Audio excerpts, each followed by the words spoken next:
Welcome to my Pookie Poo channel. কি আমার দাদু ভাই দিদি ভাইরা, তাহলে আজকের গল্পটি আমি শুরু করি। আজকে আমি বলবো একটি চালাক তৃষ্ণার্ত কাকের গল্প। একবার এক গ্রীষ্মকালের দুপুরে একটি কাকের খুব তেষ্টা পেয়েছিল। সে জলের সন্ধানে এদিকে ওদিকে উড়ে বেড়ালো, কিন্তু কোথাও জল পেল না। ক্লান্ত হয়ে সে প্রায় আশা ছেড়েই দিয়েছিল।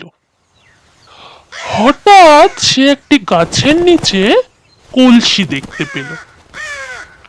কাকটি দ্রুত উড়ে গেল কলসিটির কাছে,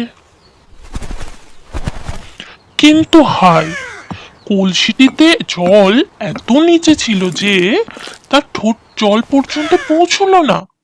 কিন্তু কাকটি হতাশ হলো না। সে চিন্তা করতে লাগলো কিভাবে জল পাওয়া যায়।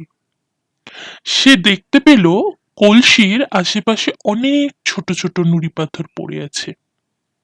হঠাৎ তার মাথায় একটি বুদ্ধি খেলে গেল। তারপরে সে কি করলো বলতো?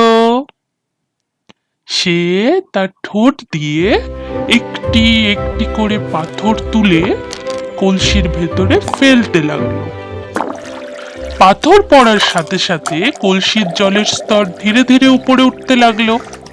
অবশেষে জল কলসির মুখে উঠে এলো। তারপরে কাকটি আনন্দে পেট ভরে জলপান করলো এবং তার তেষ্টা মেটালো। তারপরে সে মনের সুখে উড়ে চলে গেল।